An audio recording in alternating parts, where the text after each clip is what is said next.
Hello दोस्तों, हमारे YouTube channel market trend में आपका बहुत बहुत स्वागत है। अगर हमारे चैनल पर नए हैं तो प्लीज़ लाइक और सब्सक्राइब करें ताकि आगे भी आपको शेयर मार्केट के बारे में नई नई जानकारियाँ प्राप्त हो सकें। तो चलिए देखते हैं आज हफ्ते के पहले दिन स्टॉक मार्केट का क्या हाल रहा। क्योंकि पिछले हफ्ते स्टॉक मार्केट काफ़ी उथल पुथल वाला रहा और शेयर मार्केट में भारी गिरावट देखी गई। बीते शुक्रवार को स्टॉक मार्केट 300 अंकों से ज़्यादा गिर गया था। आज देखिए स्टॉक मार्केट का क्या हाल है। बीते शुक्रवार को निफ्टी 218 अंकों की गिरावट के साथ 24,180 के अंकों पर बंद हुआ और सेंसेक्स 662 अंक गिरकर 79,402 अंकों पर बंद हुआ। लेकिन दोस्तों आज जोरदार तेजी रही, बाजार आज अच्छे मूड में रहा। कई दिनों की गिरावट के बाद आज अच्छी तेजी देखने को मिली। आज बाजार खुलते ही लार्ज कैप के 30 शेयरों में से लगभग 21 शेयर ग्रीन जोन में ओपन हुए, जिसमें आईसीआईसीआई बैंक, एसबीआई, एनटीपीसी इन शेयरों में तेजी देखी गई। दोस्तों आज का सबसे बड़ा इवेंट शेयर मार्केट पता है, एक बड़ी सोलर पैनल बनाने वाली कंपनी वारी एनर्जी के शेयरों की लिस्टिंग की, जिसका आईपीओ पिछले ही दिनों आया था। दोस्तों आज लिस्टिंग के पहले ही दिन इस कंपनी के शेयरों में एक बड़ा उछाल देखा गया और 1503 रुपए का आईपीओ, जिसकी लिस्टिंग 2550 रुपए पर हुई और दोस्तों कुछ ही देर में ही ये 2600 रुपए के लगभग टच कर गया। इस धमाकेदार लिस्टिंग ने कंपनी की मार्केट कैप को बहुत बढ़ा दिया, लगभग 68,983 करोड़ पहुंच गया। दोस्तों वारी एनर्जी का प्रीमियम 72% रहा और एनएससी पे ये लगभग 67% रहा। कुछ ही देर बाद निवेशकों ने इसमें मुनाफा वसूली शुरू कर दी। मुनाफा वसूली के बाद शेयर लगातार बिकवाली में आ गए। निवेशकों ने लगातार शेयर की बिकवाली किया और शेयर 8% की गिरावट के साथ लगभग 2300 रुपये पे बंद हुआ। ये आज शेयर मार्केट का एक बड़ा इवेंट था, जिससे निवेशकों ने बहुत पैसा कमाया और वारी एनर्जी में जिन्होंने वारी एनर्जी के आईपीओ में पैसा लगाया था वो माला माल हो गए। दोस्तों आज शुरुआती दौर से ही निफ्टी और सेंसेक्स दोनों में ही तेज़ी देखी गई और निफ्टी 24,490 तक चला गया, लेकिन बाद में फिर बिकवाली शुरू हो गई और कुछ मुनाफा वसूली के चलते निफ्टी फिर जो है वो नीचे आ गया। सीआईसीआई बैंक के शानदार तिमाही नतीजों ने भी सेंसेक्स और निफ्टी को एक बहुत अच्छा सपोर्ट दिया है। बैंक का प्रॉफिट 14.5% एनुअल रेट से बढ़कर लगभग 11,700 करोड़ से के ऊपर रहा।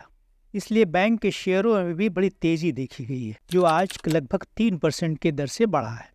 आईसीआईसीआई बैंक के नतीजों ने निवेशकों को अच्छा रिटर्न दिया है और निवेशकों को खुश कर दिया है, इसलिए बाकी बैंकिंग सेक्टर पे भी बड़ा अच्छा असर पड़ा है। तो दूसरे बैंकों के भी नतीजों ने अच्छा असर डाला है।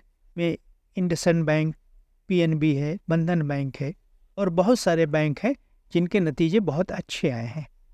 इनके तिमाही नतीजों के आधार पे बैंकिंग सेक्टर में थोड़ा उछाल आया है। येस बैंक के भी नतीजे बहुत अच्छे रहे हैं, इसलिए उनके भी शेयरों में उछाल आया है। अगर इसी तरह से रहा और आने वाले समय में बैंकिंग सेक्टर पर निवेशकों का अच्छा फोकस रहेगा। इस तरह बैंकिंग सेक्टर ने बाजार को ऊपर ले जाने में काफ़ी अच्छा रोल अदा किया है। दोस्तों प्राइवेट सेक्टर के बैंक बंधन बैंक के शेयरों में लगभग 9% का उछाल आया है और इन सभी बैंकों के नतीजों ने निफ्टी को लगभग 1% ऊपर जाने में बहुत सपोर्ट किया है। तो अगर और भी सेक्टरों के नतीजे अच्छे रहे तो निफ्टी का ऊपर जाना तय है और ख़रीदारी का माहौल फिर से बनेगा और ये जो निराशाजनक जो निफ्टी में निराशा का माहौल छाया हुआ वो ख़त्म होगा, धीरे धीरे ख़त्म होगा और निफ्टी ऊपर की तरफ जाएगा।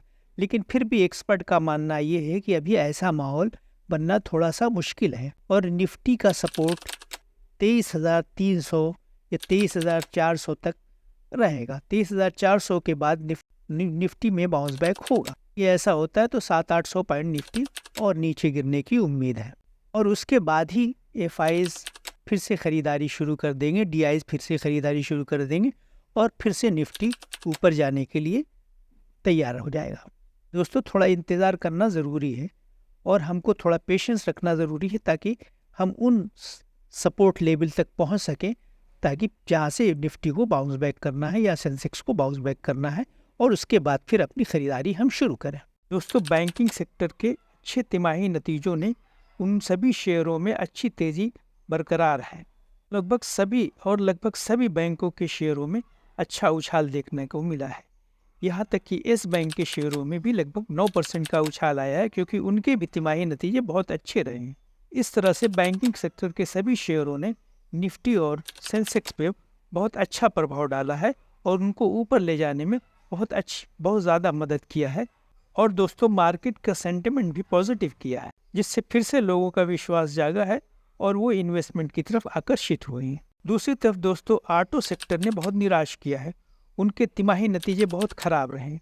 इन सेक्टर्स की बड़ी बड़ी दिग्गज कंपनियों के नतीजे भी अच्छे नहीं रहे हैं, जिसकी वजह से उन सेक्टर के सभी शेयरों में काफ़ी गिरावट देखने को मिली है। बड़े बड़े दिग्गज कंपनियों के शेयर जैसे हीरो मोटर कॉर्प है, बजाज ऑटो है, टाटा मोटर्स है, महिंद्रा एंड महिंद्रा, इन सभी शेयरों में कमजोरी दर्ज की गई है और गिरावट के साथ ये ट्रेड कर रहे हैं। इनमें निवेशकों का विश्वास कम हुआ है और इसकी वजह से वो मुनाफा वसूली कर रहे हैं और मुनाफा वसूली करके उन शेयरों को बेच रहे हैं, जिसकी वजह से इनमें बड़ी गिरावट देखने को मिली है। अगर हमारे चैनल पर नए हैं तो प्लीज़ लाइक और सब्सक्राइब करें, ताकि आगे भी आपको शेयर मार्केट के बारे में नई नई जानकारियाँ प्राप्त हो सकें।